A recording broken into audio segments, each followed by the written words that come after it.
안녕하세요. 오늘 저희가 함께 살펴볼 자료들은 김정은 정권 하에 북한, 최근 변화를 다루고 있어요. 겉으로는 트럼프 전 대통령과의 만남을 좋은 추억이다, 이렇게 말하기도 하고, 또 한국의 이재명 대통령은 평화 공존을 이야기하는데요. 근데 이 자료들을 보면 북한 내부는 좀 정반대의 길을 걷고 있는 것 같습니다. 더 폐쇄적이 되고, 통제는 더 강해지고, 러시아와는 더 가까워지는 그런 모습이죠. 오늘 저희는 이 자료들을 통해서 북한 내부의 이런 복잡한 변화들, 그 핵심을 파악하고 여러분께 그 의미를 좀 전달해 드리는 걸 목표로 삼고 있습니다. 바로 시작해 볼까요? 네, 정말 흥미로운 변화들이에요. 몇 년 전까지만 해도 북한이 조금씩 개방될 수도 있겠다, 이런 기대가 있었는데 지금은 완전히 다른 방향이잖아요. 맞아요. 자료에서 이걸 북한의 북한화라고 표현하던데 이게 참 적절한 것 같아요. 북한의 북한화요? 네, 그러니까 외부 세계와의 연결을 막 끊고 내부 통제를 극도로 강화하고 그러면서 경제적으로도 다시 국가 중심으로 돌아가려는 그런 움직임인데요.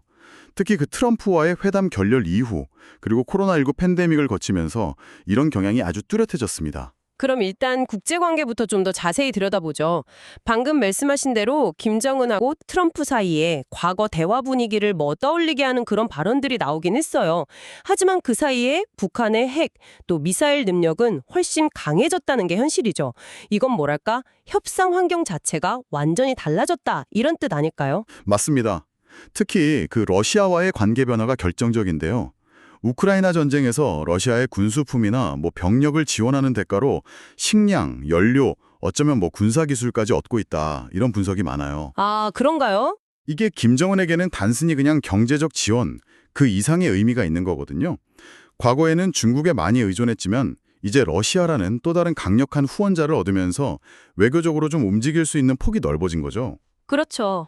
중국과 러시아 사이에서 줄타기를 할 수도 있게 된 거고요. 실제로 올해 9월 초에 베이징에서 시진핑, 푸틴이랑 같이 만났다는 보도도 있었잖아요. 불과 한 7년 전, 그때 평양에서 케이팝 공연 보면서 막 박수치던 모습하고는 정말 상반되는데요. 올해 여름엔 또 러시아 팝 가수 샤먼, 그 사람 공연을 관람하면서 러시아와의 밀착을 과시했잖아요. 네, 맞아요. 그 애국적인 노래가 막 울려 퍼지는데 담배 들고 근엄하게 지켜봤다, 이런 묘사가 아주 인상적이었습니다. 이런 관계 변화가 실제 협상력에는 그럼 어떻게 작용할까요? 김정은의 협상력이 예전보다 훨씬 강해졌다고 봐야죠. 아, 역시. 만약에 미국하고 다시 협상 테이블에 앉게 된다 해도 과거처럼 막 제재 완화에 목매는 그런 모습은 아닐 가능성이 높아요. 러시아라는 어떤 뒷배가 생긴 셈이니까요. 그렇겠네요. 근데 흥미로운 건 이렇게 러시아와 가까워지는 동시에 다른 나라들과는 더 멀어지고 있다는 거예요. 스스로 고립을 심화시키는 거죠. 고립이요?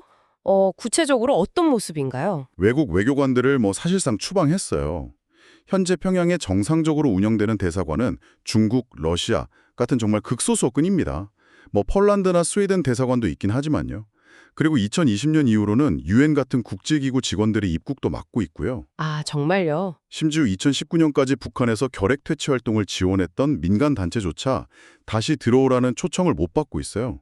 북한이 결핵 발병률이 세계적으로 높은 나라 중 하나인데도 말이죠. 와. 작년에는 한국 정부의 인도적 지원이 공식 통계 집계 이후 30년 만에 처음으로 북한에 전달되지 못하는 그런 일도 있었습니다. 이야, 정말 국제사회와의 연결고리가 거의 다 끊어지고 있는 거네요. 물리적인 국경 통제도 엄청나게 강화됐다고 하던데요. 네, 중국과의 국경에는 새로운 철조망이랑 장벽이 계속 세워지고 있고요. 또 남북을 가르는 비무장지대, DMZ 근처에서도 참호흡하는 그런 움직임이 포착되고 있어요. 결과는 바로 나타났습니다.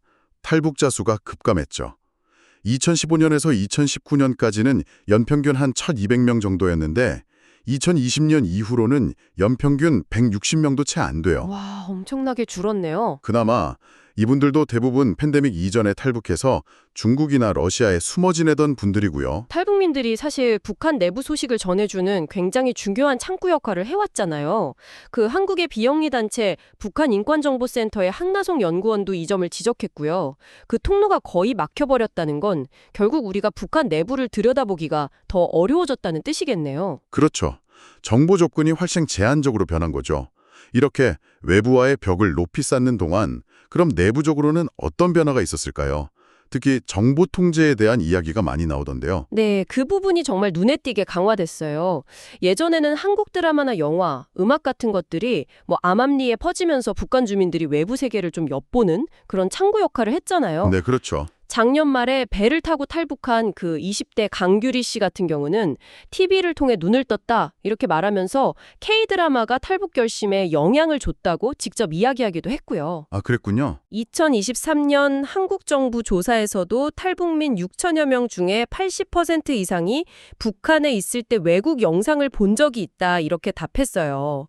이게 단순한 재미를 넘어서 북한 당국에 선전하는 것과는 다른 세상이 있다는 걸 보여주는 거죠. 체제 입장에서는 이게 정말 큰 위협이 될 수밖에 없어요. 특히 3대째 권력을 이어받은 김정은으로서는 젊은 세대의 생각이 변하는 걸 가장 경계할 겁니다. 네. 2016년에 망명한 태영호 전 북한 외교관, 지금은 한국 국회의원이시죠. 이분이 한국 문화는 마약과 같아서 북한 젊은이들이 중독돼 있다고까지 표현했으니까요. 마약이라니. 인터넷 접속은 거의 불가능하지만 USB나 메모리 카드로 몰래 돌려보고 또 강규리 씨 말처럼 뭐 연인끼리 뭘 봤는지 공유하기도 하고요. 한국식 옷차림이나 말투가 유행하기도 했답니다. 그래서 김정은 정권이 아예 법까지 만들어서 이걸 막으려고 하는군요. 2020년 반동 사상문화 배격법, 2021년 청년교양보장법, 2023년 평양문화어 보호법. 이름만 들어도 목적이 아주 분명해 보여요. 네, 그렇죠. 특히 그 평양문화어 보호법은 여성이 남자친구나 남편을 오빠라고 부리는 것까지 금지했다니 정말 철저하네요. 네, 김정은이 작년 말부터 갑자기 통일 포기를 선언하고 남한을 적으로 규정한 것도 어쩌면 이런 문화 통제를 강화하려는 명분 쌓기 아니냐 이런 분석도 있더라고요. 실제로 북한 매체에서 남한 관련 보도가 확 줄었다는 그런 분석 결과도 있었고요. 법 집행은 뭐 상상 이상으로 가혹합니다. 한국의 북한 전문 뉴스 사이트죠. 데일리 NK가 입수한 북한 스마트폰 분석 결과를 보면 당국만 접근할 수 있는 스크린샷 자동 저장 기능이 숨겨져 있었어요. 홀, 또 오빠 같은 단어를 쓰면 자동으로 동무로, 남조선은 괴뢰로 바꿔버리는 기능까지 탑재되어 있었고요. 이야. 강주리 씨 증언에 따르면 거리에서 옷차림이나 머리 길이 단속도 아주 심했다고 해요. 뭐 바지가 너무 헐렁하다, 머리카락이 너무 길다, 짧다 하면서 자로 재기까지 했다고요. 자로 잰다고요? 네, 밖에 나갈 때마다 항상 가슴이 두근거렸다는 말이 정말 현실을 보여주죠. 정말 숨막히는 통제네요. 그런데 더 충격적인 증언도 있었잖아요. 그 강규리 씨 친구들이 한국 드라마 봤다는 이유로 처형당했다는 이야기요. 네, 맞아요. 유엔 행사에서 증언한 내용인데 한국 드라마를 공유했다는 이유로 친구 3명이 처형당했고 그중 1명은 19살이었다고 합니다. 19살이요? 네, 이런 극단적인 처벌은 외부 정보에 대한 북한 당국의 어떤 공포심을 보여주는 동시에 주민들에게 아주 강력한 경고 메시지를 보내는 거죠. 정보 유입 경로가 뭐 이런 컨텐츠들만 있는 건 아니잖아요.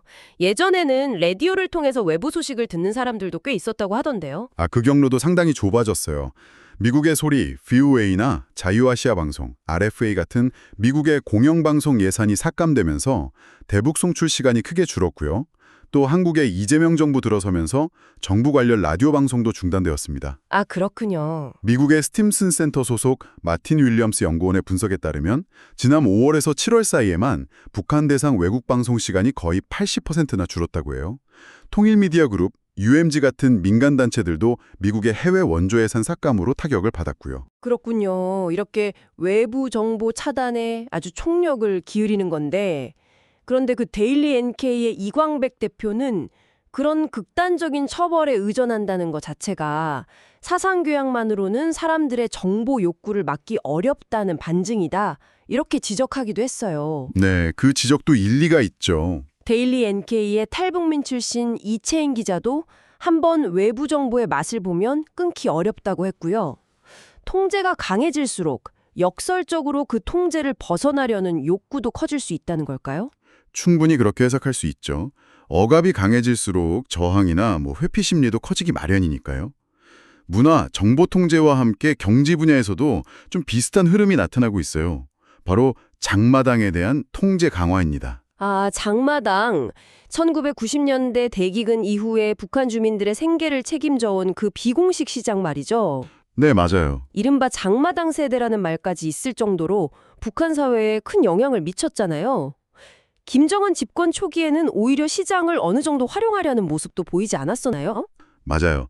집권 초기에는 농민이나 공장 책임자들한테 자율권을 좀 더 주면서 시장의 활력을 이용하려는 듯 보였죠.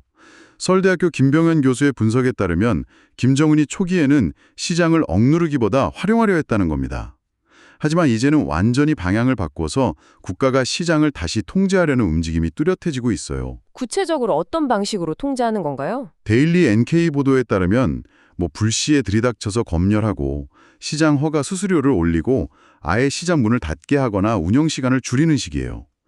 팬데믹 때 국경을 막았던 것이 자연스럽게 무역 통제로 이어지면서 시장의 물건 공급 자체가 줄어든 측면도 있고요. 네. 경제의 중요한 축이었던 외화 환전상에 대한 단속도 강화됐고요. 왜 이렇게 갑자기 시장을 억누르자는 걸까요?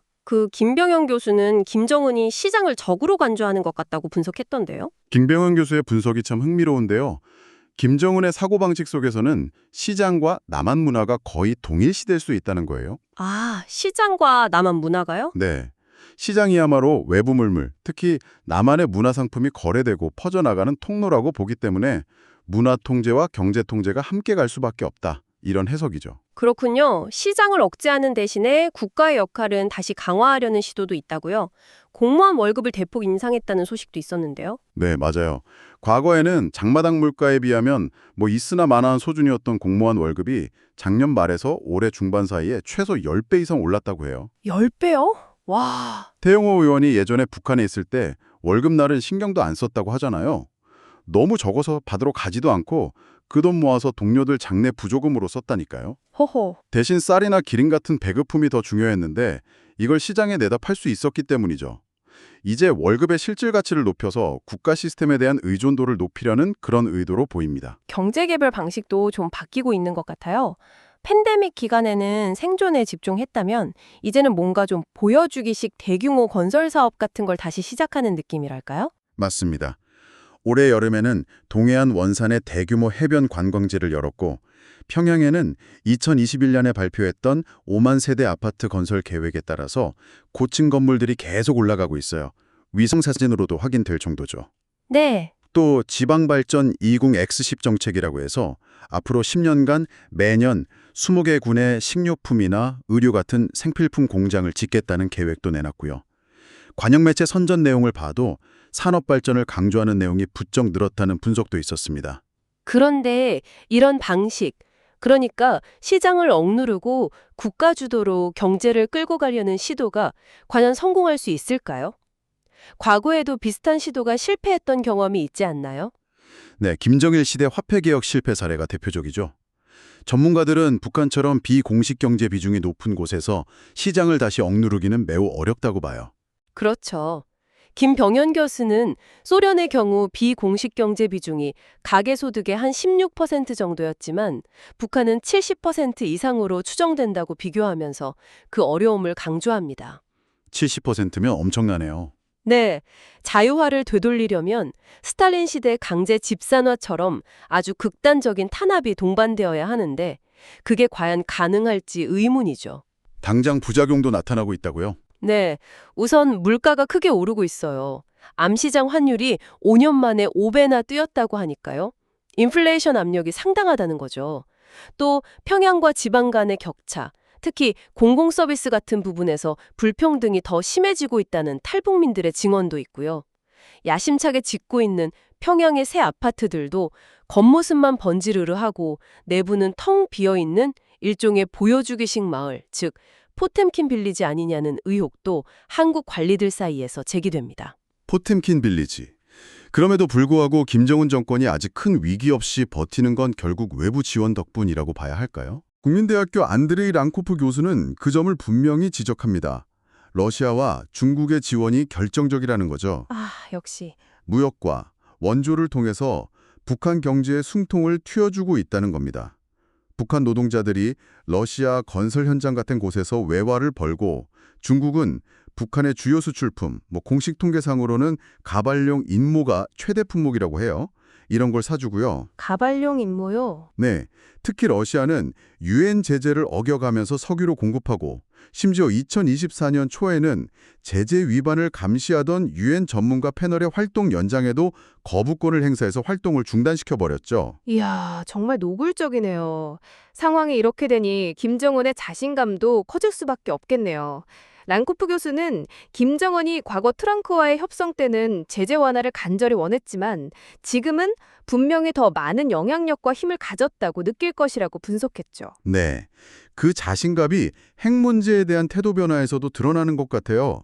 국제사회가 마지못해 북한을 핵 보유국으로 인정하는 분위기로 흘러가는 듯한 그런 모습인데요. 네. 과거에는 북한 핵 개발을 반대했던 러시아조차 최근 라브로프 외무장관이 김정은의 요트를 방문한 뒤 북한의 요원을 존중하며 핵 개발 이유를 이해한다는 식의 발언을 했어요. 아, 중국도 시진핑 주석과 김정은의 베이징 회담 발표에서 2019년 발표 때와는 달리 비핵화를 언급하지 않았고요. 트럼프 전 대통령도 북한을 핵 보유국이라고 부르기 시작했죠.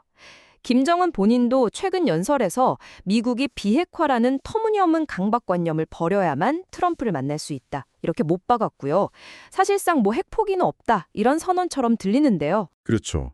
핵을 어떤 협상 카드가 아닌 기정사실로 만들려는 의도가 아주 강해 보입니다. 이런 자신감을 바탕으로 후계 구도 준비에도 속도를 내는 것 아니냐 이런 관측도 나와요. 아, 딸 김주애를 공개석상에 자주 데리고 나오는 모습 말씀이시죠? 네, 최근 미사일 발사 현장이나 원산 관광지 준공식 같은 중요한 자리에 계속 함께 등장하고 있어요. 베이징 방문단에도 포함됐다는 설이 있었고요. 네. 한국 정보당국에서는 김주애가 4대 세습을 위한 후계자 수업을 받고 있는 것으로 보고 있습니다. 아직 어리지만 내부적으로 후계 구도를 공식화하려는 움직임일 수 있죠. 오늘 살펴본 자료들을 쭉 종합해보면 김정은 정권은 뭐 표면적인 외교 제스처와는 달리 내부적으로는 북한의 북한화라고 불릴 만큼 더 강한 통제와 고립의 길을 걷고 있는 것 같아요. 네, 그렇습니다. 러시아, 중국과의 밀착으로 국제적인 입지는 오히려 강화됐고 경제적으로는 시장을 억누르면서 국가주도 개발을 추진하고 있고요. 문화적으로는 외부 정보 유입을 철저히 차단하면서 핵보유국 지위를 굳히고 후계 구도까지 준비하는 모습입니다. 집권 초기만 해도 붕괴 예측이 참 많았는데 지금 보면 오히려 정권이 더 안정되고 더 위협적인 존재가 된 것 같다는 생각도 드네요. 네, 단기적으로 보면 정권이 상당히 공고해진 것처럼 보이는 게 사실입니다. 하지만 역사를 보면 아무리 강력해 보이는 독재 정권도 예상치 못한 균열로 순식간에 무너지는 경우가 있었죠. 최근 시리아 아사드 정권의 갑작스러운 붕괴가 좋은 예입니다. 아, 그렇죠. 이렇게 외부와 단절되고 내부 통제가 강화된 상황 속에서 과연 북한 정권의 장기적인 안정성을 흔들 수 있는 요인은 무엇일까요? 내부의 압력일까요? 아니면 예측 불가능한 어떤 외부 변수일까요? 이 질문에 대한 답을 함께 고민해 보시면 좋겠습니다.